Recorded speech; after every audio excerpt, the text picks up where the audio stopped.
بسم الله الرحمن الرحیم. نن ورځ زموږ درس دی English important sentences. د انګلیسي مهمه جملې. نمبر 1 take it دا واخله. give it دا راکړه. don't be sad خفه کېږه مه.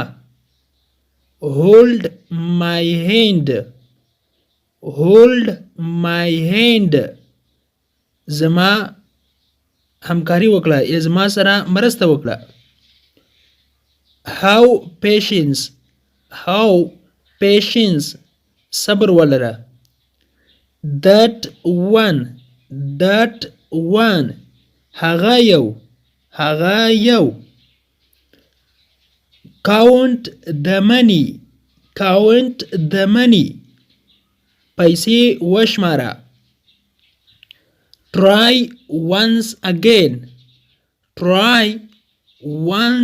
again یو ځل بیا کوشش وکړه، یو ځل بیا هڅه وکړه. check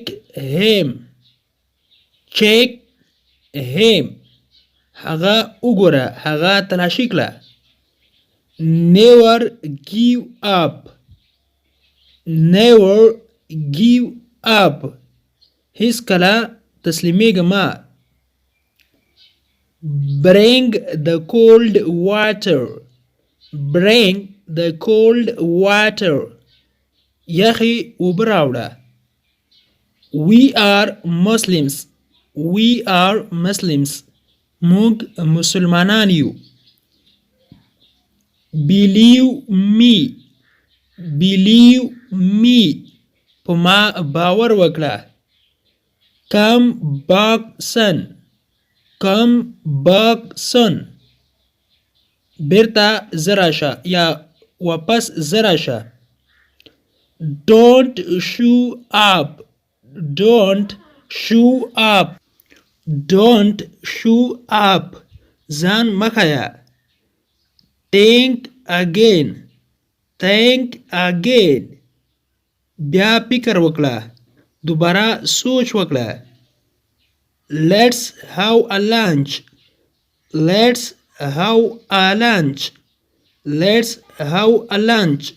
راځه چې د غرمې ډوډۍ وخورو. was there a lot of traffic هلته رش زیات وو. traffic ویل کېږي رش ته، بیروبار ته. pray for me ما ته دعا وکړه. یا که چیرې تاسو بل چاته وایئ چې هغه ته دعا وکړه نو دا ډول وایئ pray for him هغه ته دعا وکړه. pray for him. how can I help you ستاسو څه خدمت وکړم. how can I help you ستاسو څه خدمت وکړم. it is too big دا ډیر لوی ده. it is too small دا ډیر کوچنی دی. کله چې to د جملې په منځ کې راشي نو بیا معنی ده زیات، ډیر، او که چیرې د جملې په آخر کې راشي بیا معنی ده هم. how much is the price دې قیمت څومره ده. how much is the price دې قیمت څومره ده. do whatever you like کوا چې څه دې خوښه وي. don't say like that داسې څوک نه وایي. he is single هغه مجرد دی. single ویل کېږي مجرد ته، یعنی مفرد یو دی، تر اوسه پورې واده نه دی کړی.